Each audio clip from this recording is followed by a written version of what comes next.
Om Asato Ma Sadgamaya Tamaso Ma Jyotirgamaya Mrityurma Amritam Gamaya. Om Shanti Shanti Shanti. Om, lead us from the unreal to the real. Lead us from darkness unto light. Lead us from death to immortality. Om, peace, peace, peace. Good morning. And a lovely day as usual in San Diego. You know, you're spoiled here in San Diego. Yeah, the best weather in the whole of the United States. I just heard yesterday somebody was saying that there are more than 300,000 church congregations in the United States, all religions included, all kinds of religions, all kinds of church congregations, more than 300,000.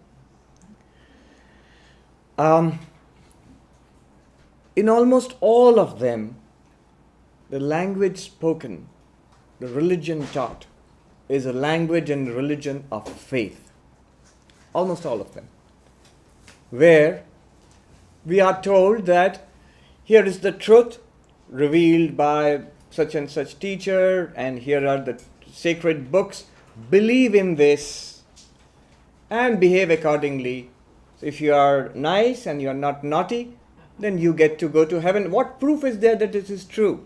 Well, you'll get the proof, but you have to die first. It's a post-mortem proof. It's a post-mortem religion. And that's all right. That's all right. It's based on faith. That's why another name for religion, which is common nowadays, is faith. I think that's a bit misleading. It's not incorrect, but it's a bit misleading. It's a bit limiting. Not all that there is to religion. In fact, it's not even the central core of religion. So that's one language. The language of faith, the language of you must believe this, language of do's and don'ts, and something you will get from it post-mortem, after death. There is another kind of religion. 100 years ago, Swami Vivekananda came to this country and he spoke a different language. He spoke not the language of faith, not the language of believe me, but the language of experience. He spoke the language of experience, that God is something to be experienced. Whether we have an immortal soul or not is something to be experienced. The results of religion, attainment of bliss, getting permanent peace, overcoming suffering, is something that we must experience in this life. He says that I do not believe in a religion which promises me heaven after death but cannot wipe the widow's tears or put a piece of bread to a hungry man's lips in this life. So, a religion which must give us results, tangible results in this life. What is promised, we must experience now. And religion becomes a matter of experience. He taught what is called yoga. Now it's a common word, everybody knows. Yoga. This week we are celebrating the International Day of Yoga all over the world.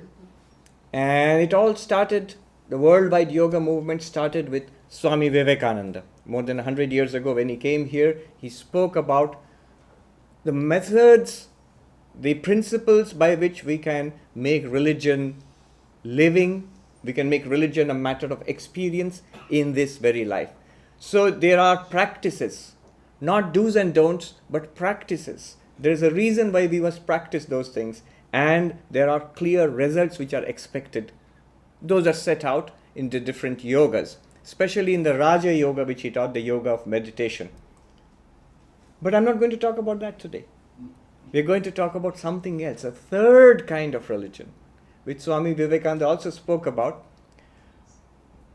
which is neither just faith or belief, not just do's and don'ts. It is not even the yoga techniques which will take us, if you practice them sincerely, which will take us to extraordinary experiences, to a certain vision of a God or some kind of extraordinary experience which proves to us that religion is true. But there is something more. At the core of Vedanta, in the Upanishads, we find another kind of approach to religion, where it says, you don't have to believe what we say. You don't even have to wait for an extraordinary experience. What we need is, can we look at our daily experience? Can we look at what is available to us today, right now? Can we look at that, and can we find God there? Not as a matter of belief, not in heaven afterwards, not even through certain particular practices which will give us some peculiar experiences from which we can get knowledge of God. There's no doubt about it, and that's very true. But looking at our life right now, all that we experience day to day, can we find God here and now? One is the language of faith and belief. One is a very scientific language of practice and experience. Another is the language of knowledge. Language of faith, language of experience, language of knowledge. It is this third one which concerns us today. How can we find God here and now? You see, in Vedanta there is a peculiar problem. When Vedanta talks about the ultimate reality as Brahman, as existence, consciousness, bliss, and says that it's everywhere, it's omnipresent. If it is everywhere, it must be here. It is eternal, always there. If it's always there, it must be now. And it is non-dual, there's no second thing apart from it. Then all these things are in some sense not apart from Brahman. It follows directly. What is the problem? The problem is this. If I say God is there in heaven, then I'm safe actually. If you ask me why can't I see God if God exists? I say He's in heaven, that's why you can't see God. You will see God after you die. Now you can't catch me anymore, because then you have to wait and see whether I told you the truth or not. But if I say God is right now, right here, and nothing in your experience is different from God, I'm using words carefully, then you have a right to ask, if that is so, then why do I not experience God? If it's right now, right here, I should experience God. Something is present right here, right now, I should experience God. Present all the time and everywhere, then I should experience God all the time and everywhere. In every experience, I should experience God. What does Advaita say to that? Every experience, I experience the world, I do not experience God. Neither outside nor inside, nowhere. What do you say to that? You can't hide, you can't say that it's in heaven. You have just said it's everywhere. Now what does Advaita say to that? And Advaita Vedanta makes a remarkable claim that it is true that God is omnipresent, God is eternal, and this divinity can be experienced everywhere, all the time, in every experience. It can be done. How do you do that? That is, no less than that is the subject for this morning. And I think it's a good way of ending this season of lectures, sort of summing up the essential teachings of the Upanishads of Vedanta. Well, let's see how. Let's see how we can discover God in every experience. That is the promise. Let's see how we can do it. Swami Vivekananda said one of the remarkable things about Vedanta is that they take up the most commonplace things. In the Upanishads, they take up our commonplace experiences and try to find divinity there. We'll see just now what it means. Also, another remarkable thing is, we don't have to search outwards. We don't have to go to some heaven or the Vaikuntha, the abode of Vishnu, or Kailasha, the abode of Shiva, to find God. Vedanta tells us you look inwards into yourself. Look inwards into yourself.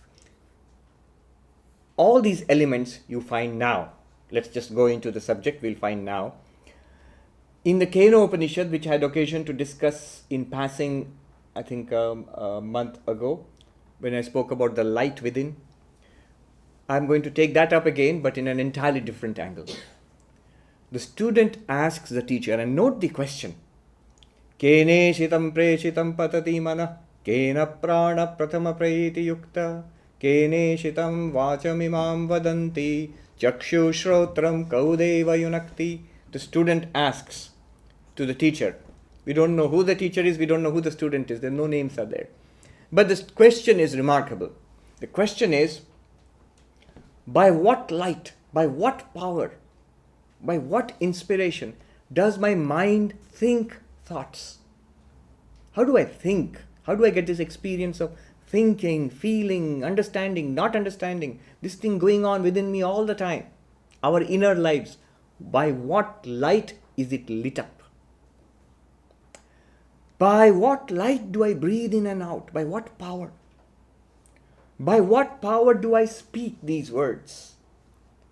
By what power do I get the experience of seeing, of hearing? Now note something about this question. He's not asking about a God out there. He's asking about something within us. Number one. Number two, he's not asking about something extraordinary. Now, by what practice will I see Shiva? Or by what practice will the angel Gabriel reveal himself to me? Nothing extraordinary, nothing supernatural. He's just asking a question, not even asking, how do I get Nirvikalpa Samadhi? No. He's asking something that's common to all of us all the time. How do I see? How do I hear? How do I think? What light within? That's one extraordinary thing we notice. It's something about which is within us in our day-to-day experience. Nothing extraordinary. And the second thing is, note carefully, he is not asking a question which you can ask a doctor or a physiologist or a biologist. He is not asking, how do I speak? He's not asking about the mechanism of speaking. How do I see? He's not asking about the visual system. No. How do I know that he's not asking that? Because each of these are different systems. Seeing is a different mechanism. Speaking is a different mechanism physically. Hearing is a different mechanism. And psychologically thinking is a different mechanism. So these would be separate questions. But you know what he's asking? Note the question. He's asking about the one thing common to all of this, which lights up our thinking, seeing, hearing, speaking. So when you are asking about one thing, you are not asking for an answer about the biology or the physiology of seeing or hearing or thinking. You are asking for something deeper than that. He's asking for what gives us this experience, the first person conscious experience of life. What is it that lights up this movie, perpetual movie we call our lives, my life? That's the question. And the answer is direct and powerful. The teacher says, Shrotrasya shrotram manaso mano yad vachoha vacham sau pranasya prana chakshushas chakshur atimuchya dhira pretyasmad lokadamrita bhavanti. Now this answer is powerful. It contains a direct answer to that question, how to realize this and what benefit you get from it. First of all, the answer to the question. You wanted to know by what light, by what inspiration, what power you get the experience of hearing. Yes. It is the ear of the ear by which you hear. By what do you see? It is the eye of the eye by which you see. By what do you think? By this time the student must be saying, don't tell me. I know. By the mind of the mind. And I speak by the speech of the speech and I hear. What strange language. Whatever does he mean? What he means here is remarkable. What the teacher means here is, when you use language like the eye of the eye, when you use language like the eye of the eye, first of all, you mean something different from the eye. Otherwise, he would have said, how do I see? You see with your eyes. But he says, no, you see with the eye of the eye. You hear with the ear of the ear. And you think with the mind of the mind. You speak with the speech of the speech, and so on. Now, remember, It's one answer to many questions, which means he's also saying the ear of the ear, the eye of the eye, the speech of the speech, the mind of the mind, all of these are not different. Eyes, ears, speech, mind, these are different. But all of these, the ear of the ear, the eye of the eye, the mind of the mind, the speech of the speech is one thing, he says, which is different from all these mechanisms, which pervades them, which makes them function. Very much like if I ask, what is that which makes the microphone amplify my speech? What is that which makes the lights shine? What is that which makes the air conditioner give cool air? And you would say, electricity. Electricity is something quite different from the microphone and the lights and the air conditioner, and yet it's being different from all of them, yet it enters into all of them and does different things in different places, enables these different mechanisms to do what they were designed to do. In the same way, there is something called pure consciousness, which is what the teacher says, which shines upon our mind, enables us to cognize, to think, to feel emotions, which shines through the mind into the visual system, which gives us the conscious experience of seeing. You see a sensor in a airport bathroom tap, washroom tap, a sensor, that can also see in a certain way. You put your hand before it, will give you water. So in a certain way it senses. But in there is no conscious first person experience of seeing. Right? I can prove it to you. The difference between you and a sensor in a washroom tap.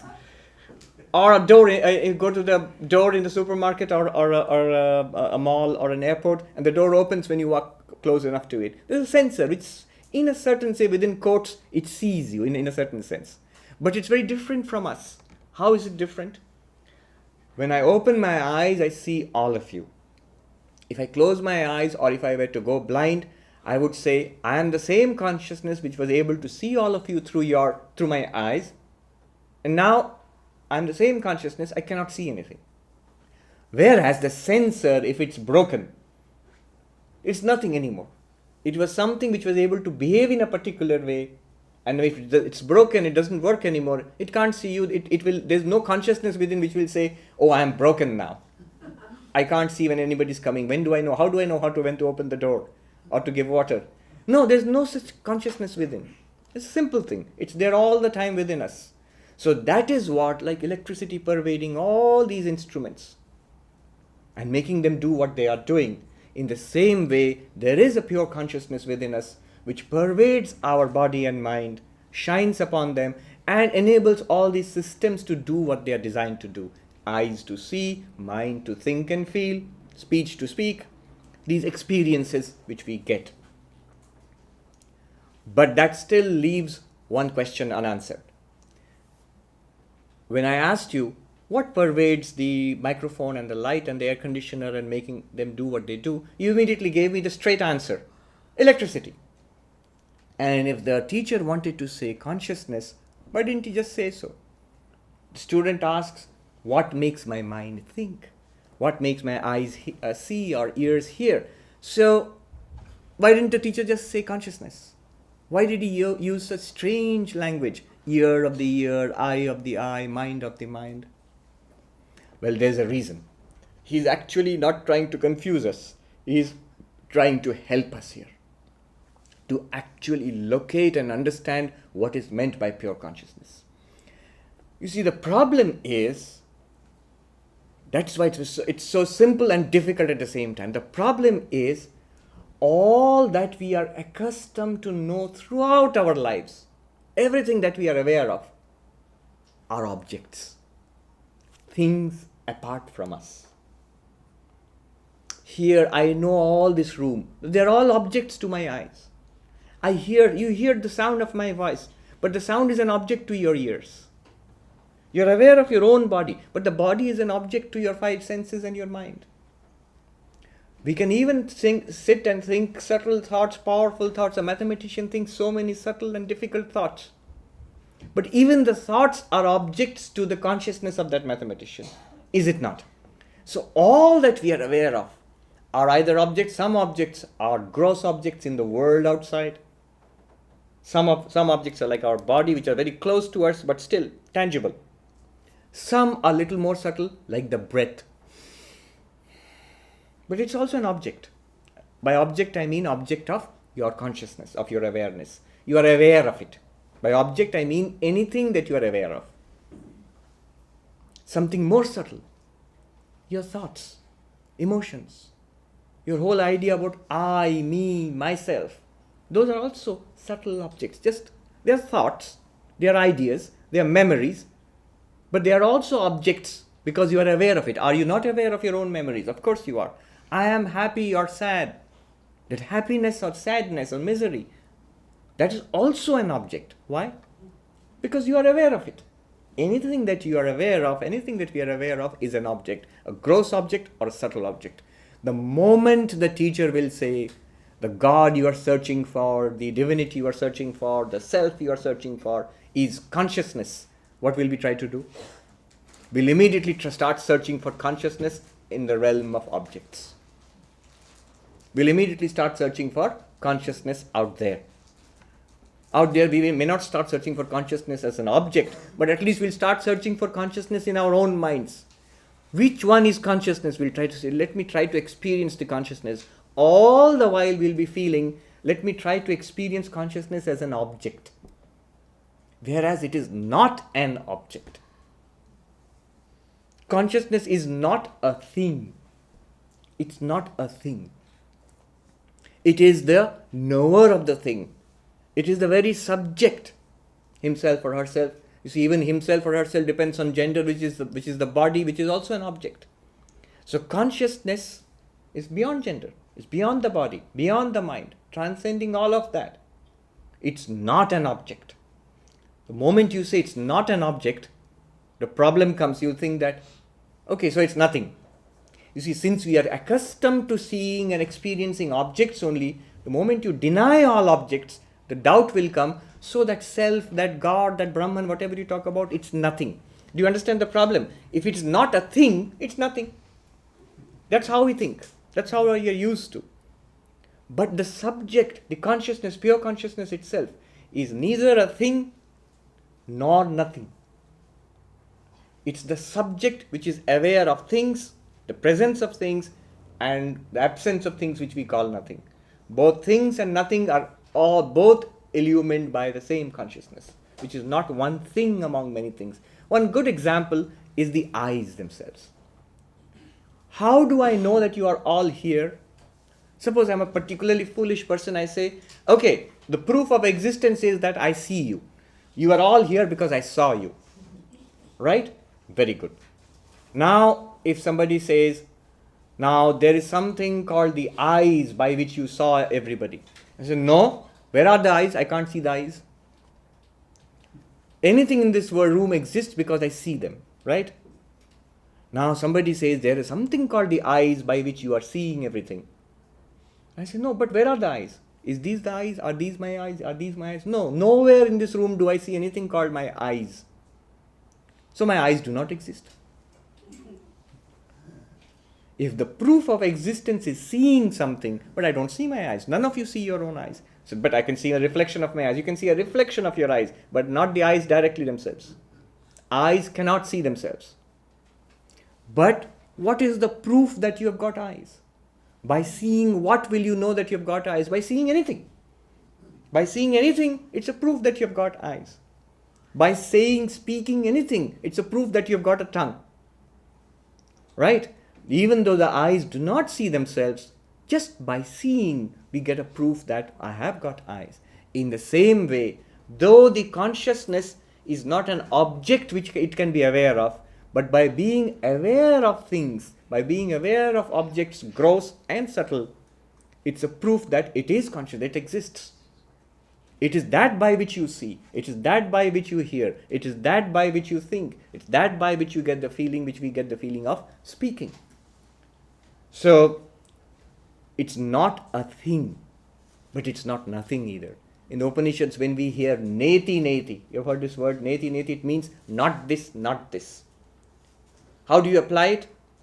What is consciousness? What is pure consciousness? What is Atman? What is Brahman? It's not anything in the world outside. So it's the body, it's not the body. Is it the vital forces, breathing, blood circulation, assimilation, vital forces, prana? Not that. Is it the mind, thoughts, emotions, memories? Not that. Is it the intellect or the ego? Not that. Is it the complete blankness I experience in deep sleep, Anandamaya Kosha? Not that. Okay. So none. You have just dismissed everything in the universe. So it's nothing. What you're talking about is nothing. The Upanishad says, not that.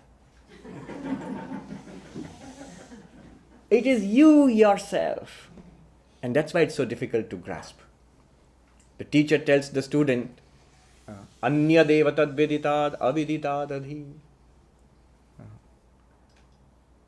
It is something different from all the objects that are known.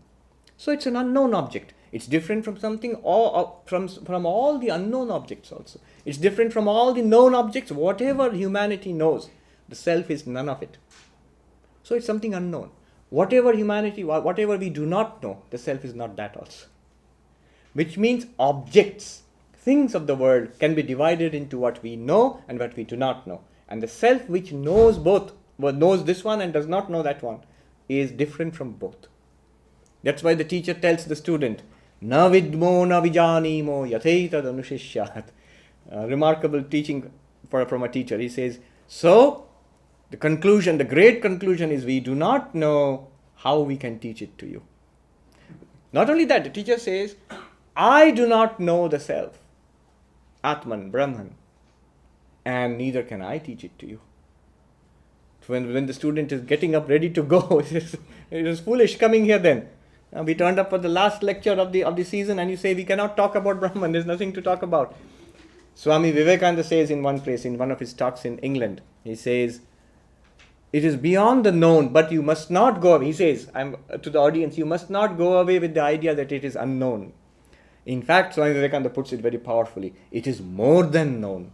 It is something that is known in and through every experience. First, you are the self, you are consciousness. Then you are conscious of something. We are consciousness first. Then only we are conscious of something.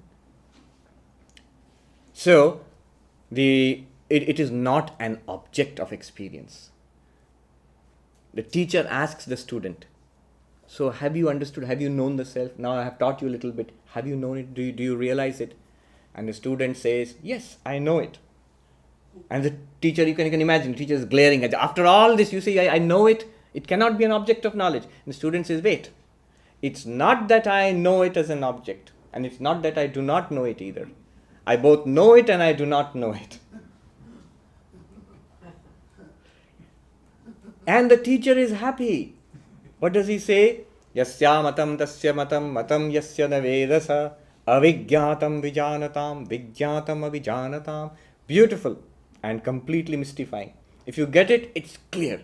If you don't get it, it's absolutely mystifying. What does it say? Those who think that they know the Atman, the self, they do not know it. Those who think that it cannot be known as an object is within brackets. He doesn't say it. Those who think that it cannot be known, they know it. This self, this pure consciousness which we are, is known to those who do not know it, is unknown to those who know it. Simply, now we understand what it means. Those who think they know it as an object of knowledge, they only know a theory or some kind of feeling or some kind of emotion, some kind of abstract conception. They don't understand what it is really. The famous mystic Nisargadatta, who lived in a Mumbai slum, he was a realized soul, they said. So somebody praised him. You are a Brahmagyani, a knower of Brahman. And Nisargadatta, who was very, from what I gather, was a rough character. I know only one person who's met him. He's an elderly gentleman who visits us in our Hollywood Center. He says he went and met him once, and he's a pretty rough character. So somebody said, oh, you are a knower of Brahman. And Nisargadatta was furious. He said, how dare you insult me? Insult you? That's the highest praise we can think of. in Vedanta that you are a knower of Brahman. He said, no, I'm not a knower of Brahman. I am Brahman. You see, in that itself is the entire teaching we are talking about. If you know Brahman, it's an object for you. And the Upanishad says, not that, neti. And if you think it doesn't exist in that case, not that, neti. It does exist. Now, the teacher tells him, Yad vachanabhyuditam yena vagabhyudyate tadeva brahmatvam vidhi nedam yadidam upasate. That which speech cannot speak about, and because of which you can speak. That which speech cannot express, and yet because of which speech itself is expressed. Know that to be Brahman, not what you worship as this. So profound, so much is packed into it. You cannot speak about it. I gave a talk recently on this, the paradox of language. Why the language of paradox? Why in Advaita Vedanta the language of paradox is used? Why you cannot speak about it? But that's a subject for different speech. I gave that talk recently, I think here. No, not here. Not here. In Hollywood. Hollywood, okay. So, why can we not speak about Brahman or about Atman? So I will not talk about that now, but we cannot, because it's not an object of which can be expressed. But all our speech is expressed by the consciousness illumining our speech. So that which speech cannot express, but which speech depends upon. Every day in the shrine we sing to the Lord. Avang manasogochara. That you are beyond speech, beyond thought. Manovachanaika adhara. We sing in the evening vespers. The Lord is beyond speech, cannot be expressed by speech, and yet is the very ground upon which speech operates. Without that we cannot speak. That consciousness within us is the reality, is the self, is what you are, what I am really, and is the same as God. Not, as the teacher says, what you worship out there. You see, this whole science behind worshipping through images, which you find in Hinduism. The secret is here. Many people misunderstand and say, oh, the Hindus are idolaters or polytheists, or they worship. No, clearly in the Upanishads it said, it's not an object you are worshipping. You're not worshipping an object. You are worshipping the same consciousness within all of us with a particular name and form, a divine name and form. With a full awareness, it's not a thing out there. It's not a thing out there. Now we also understand how the prophets of the Old Testament, when they said that you do not be idolaters, the commandments they received from God, that you shall not worship a graven image, means that you don't be an idolater. What is an idolater? The one who worships an object out there as God. The Upanishad says it is the consciousness within you. You are that. Not a thing, not an object which you are aware of. It is consciousness itself, not the object of consciousness. Yat chakshusha pashyati, yena chakshungshi pashyati, tadeva brahmatvam vidhi nedam yadidam upasate. What the eyes do not see, eyes can never see, and yet because of which we get the ability to see. Know that to be Brahman, not what you worship as a thing out there. That consciousness which the eyes cannot see. And yet at this moment when we use our eyes to see something, it's that consciousness shining through us. Contemplate on the process of perception. Observe the process of perception. There's an object out there, light falls on it, light streams into our eyes, somehow it is transmitted through the optic nerves to the brain, and there somehow the mind takes cognizance of it, of a particular form, which you see out there. There is a clock, I can see. The mind, in that mind shines the consciousness which gives us a conscious experience. I am seeing a clock. Clock is an object. Eyes are an object. The mind which thinks I am seeing, that's an object. The light which shines in and through all of them is the self which you are.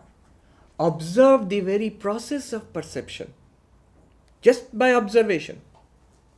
What the Upanishad tells us is, you don't need to see a new thing. To realize God, you don't need to get a new vision of something called Shiva or Vishnu or Kali. No, not even that. All you need to do is calmly, clearly observe a simple thing like seeing this microphone or seeing a clock, sitting and seeing something. Observe this with clarity. You will find the whole thing depends upon that shining presence that you are. That abiding, shining presence which never changes. Try this experiment. Look at this microphone. All right. Look at this light. All right. Look at this hand. All right. The microphone is different. The light is different. The hand is different. It's the same pair of eyes which saw all these different things. Go deeper. Become aware of your eyes. Become aware of your skin. Become aware of sense of smell. Become aware of the sense of taste. 5 different senses. It's the same mind which is watching all of them. Go deeper. Thoughts are coming in your mind. Good thoughts, not so good thoughts. I understand what this guy is saying. I don't understand what this guy is saying. I am bored. I am sleepy. All these are thoughts coming up in the mind. It is the same unchanging consciousness aware of the various thoughts of the mind. Just by observing the process of perception, one can come to an understanding of what we really are. That unchanging consciousness is what we really are. All changes are in the world. All changes are in the body. That young child, the teenager, that middle-aged person, that old person, all of those refer to the body. All changes are in the psychic, physical, the vital body, health, energy, sickness, tiredness, vital body. All changes are in the mind. So many thoughts and feelings coming and going in the mind. So many memories, so many things we know, so many things we have learned, so many things we have forgotten. They're all changes in the mind. But the consciousness which watches all these changes of the mind, of the vital body, of the physical body, of the world outside, there are no changes in that consciousness. That unblinking eye. Aurobindo called it the white glare. The white glare of a divine radiance, he called it. It's very poetic. That white glare of a divine radiance is what we are. So that by which we see, that by which we hear, is that consciousness. Now the teacher says, when do we experience it? Pratibodha viditam matam amritatvam hi vindate. By being aware of this every moment in every experience, mortal man becomes immortal. When immortality reaches the goal of life. What does he mean? In every experience, this consciousness alone shines through. Whether you are seeing something, hearing something, speaking, just become aware of this. When I see something, when I'm seeing a microphone, our normal reaction is, the normal way we take it, okay, I'm looking at a microphone or I'm looking at a person. What Vedanta wants us to do, what the teacher is telling us to do is, you be aware of the object, but also be aware of your consciousness being aware of the object. In every experience, realize you are that unchanging consciousness. How do I overcome anger? Use the same process. Anger, are you aware of your anger? Yes, I'm aware of my anger.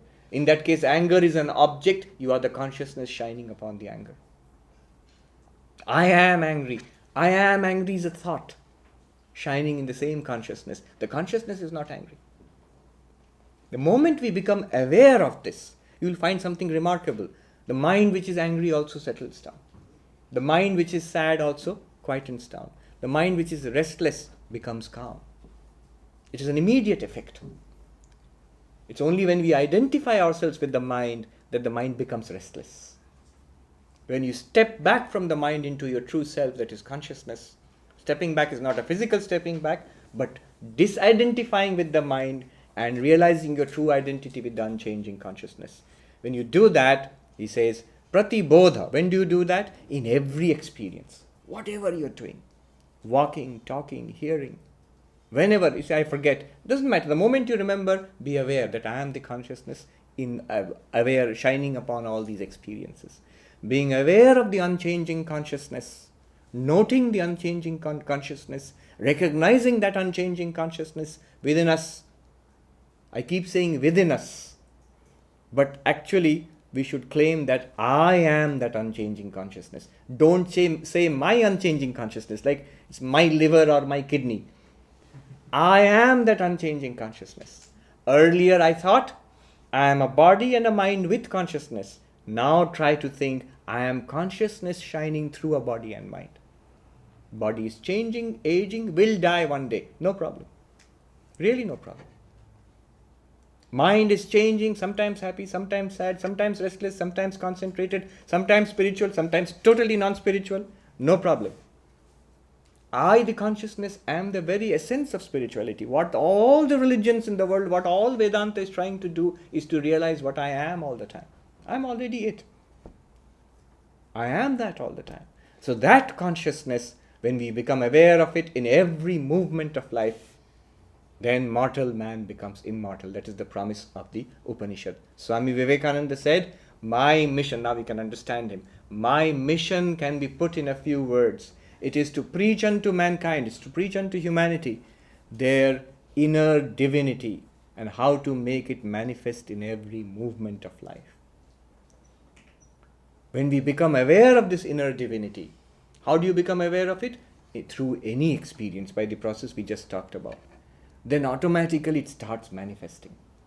All problems slowly and steadily get resolved. Problems of anger, jealousy, sadness, misery, all of them are out there in the body and mind.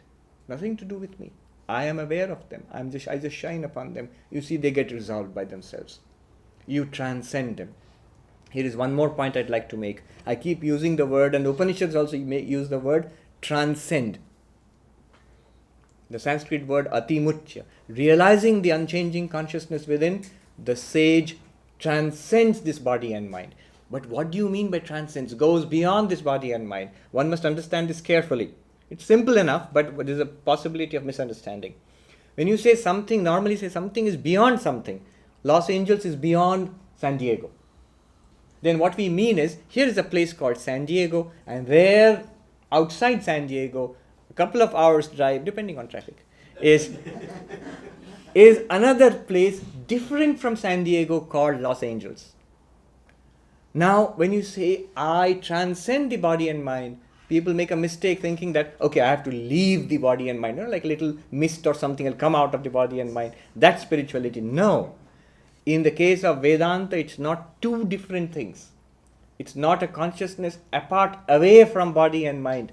Rather, what transcending in Vedanta means is being unattached, not affected.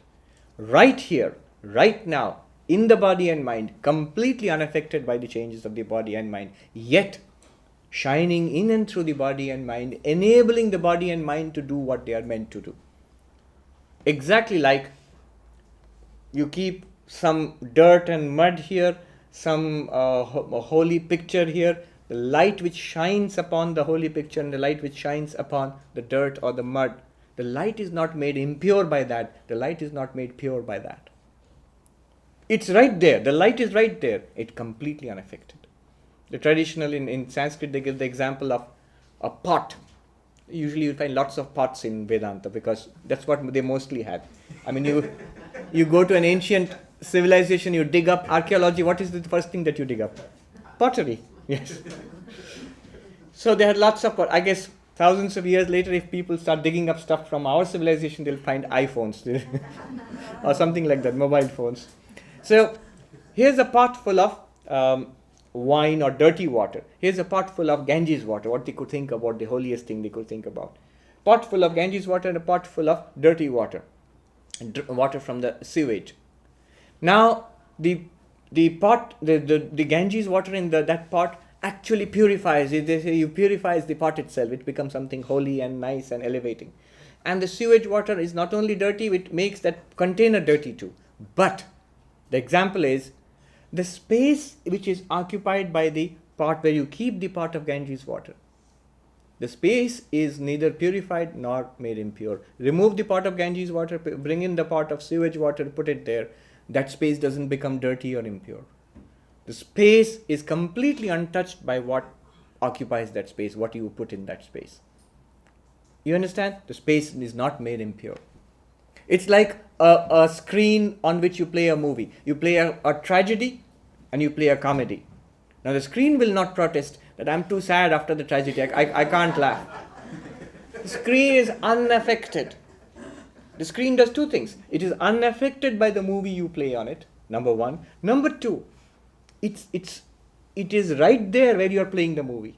And it in fact enables you to play the movie. Without the screen, there's no movie. Similarly, the consciousness that you are completely unaffected by the birth and death, health and illness of the body and of the prana, completely unaffected by the sorrow or the happiness of the mind. And yet it's right there, just like the screen. And it enables the body to function and the mind to function.